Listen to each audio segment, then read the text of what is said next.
Assalamualaikum warahmatullahi wabarakatuh. Jadi nama saya Muhammad Syabir Al-Fatih. Saya Ahmad Al-Hawarizmi. Saya Muhammad Rehan Ma'arif. Jadi kami dari kelompok 7 akan menjelaskan bagaimana teori dan juga jalur masuknya agama Islam di Kerajaan Banten.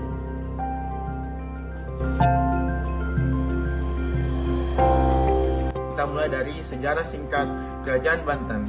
Jadi Kerajaan Banten adalah salah satu kerajaan Islam yang berada di Pulau Jawa yang berhasil menguasai jalur pelayaran dan juga perdagangan yang ada di Nusantara.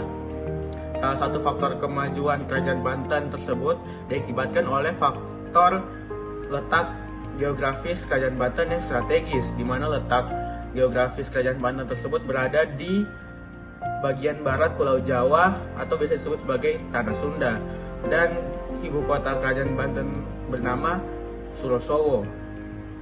Dan Kerajaan Banten didirikan oleh seseorang bernama Syarifuddin Hidayatullah atau yang dikenal sebagai Sunan Gunung Jati pada abad ke-16.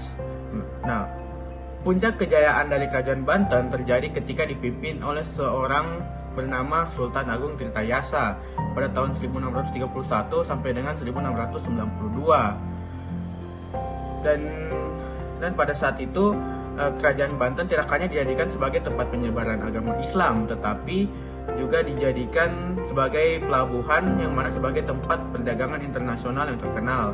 Dan bukti-bukti puncak kejayaan Kerajaan Banten dapat ditemukan dalam beberapa literatur atau buku-buku sejarah. Tetapi bukti fisiknya tersebut adalah seperti benda-benda peninggalan sejarah dan juga seperti bangunan-bangunan bersejarah. Contoh bangunannya itu adalah Keraton Surosowo, dan juga yang paling terkenal adalah Masjid Agung Banten.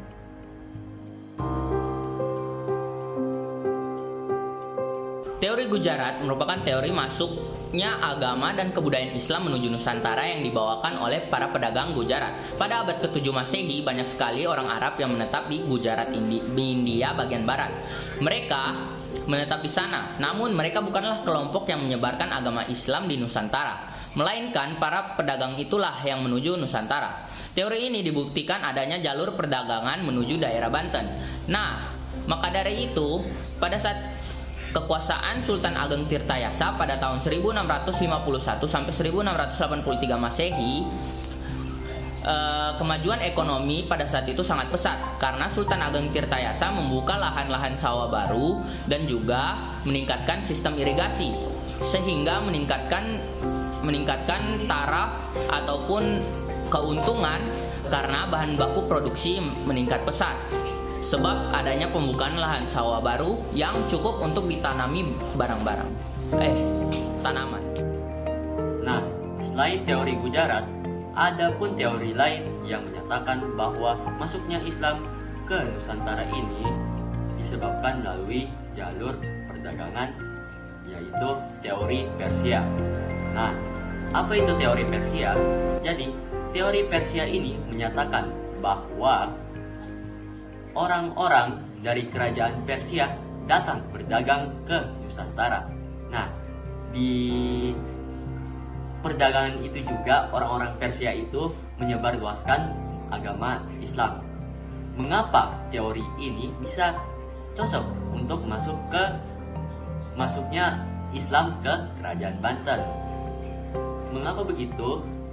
Karena salah satu jalur perdagangan dari Kerajaan Persia sendiri itu ada daerah Banten juga yang dilewati dari jalur perdagangan tersebut. Selain dari jalur perdagangan, masuknya Islam ke Kerajaan Banten ini juga dipengaruhi oleh perubahan sistem politik, di mana Kerajaan Banten ini telah mengubah sistem pemerintahan yang berada di daerah itu yang mula-mulanya bercorak Hindu-Buddha menjadi bercorak Keislaman. Daerah dari Kerajaan Banten ini mula-mulanya merupakan daerah dari Kerajaan Pajajaran yang merupakan kerajaan Hindu. Pada saat itu, Kerajaan Pajajaran mengalami tekanan dari Kesultanan Demak. Nah, dikarenakan pada saat itu juga bangsa Portugis sudah menguasai daerah Malaka, maka kerajaan Pajajaran meminta bantuan kepada pihak Portugis ini untuk melindungi wilayahnya. Mengetahui hal tersebut, pemimpin Kesultanan Demak yaitu Sultan Trenggono memerintahkan Fathahillah untuk menyerbu ke daerah dari Sunda Kelapa dan juga daerah Banten tersebut, disertai oleh banyak pasukannya. Nah, setelah berhasil menguasai daerah dari kerajaan Pajajaran, yaitu daerah Sunda Kelapa dan juga daerah Banten tersebut, kerajaan Demak menghentikan serangannya dan tidak melanjutkan serangan lebih lanjut ke kerajaan Pajajaran. Setelah beberapa waktu, terjadi masalah di pusat kerajaan Demak yang menyebabkan Banten yang awalnya hanya merupakan daerah bagian dari kerajaan Demak menjadi terpisah, dan Sultan Maulana Hasanuddin yang merupakan putra dari Sunan Gunung Jati atau Syarif Hidayatullah itu membangun kerajaannya sendiri di situ dan jadilah kerajaan Banten.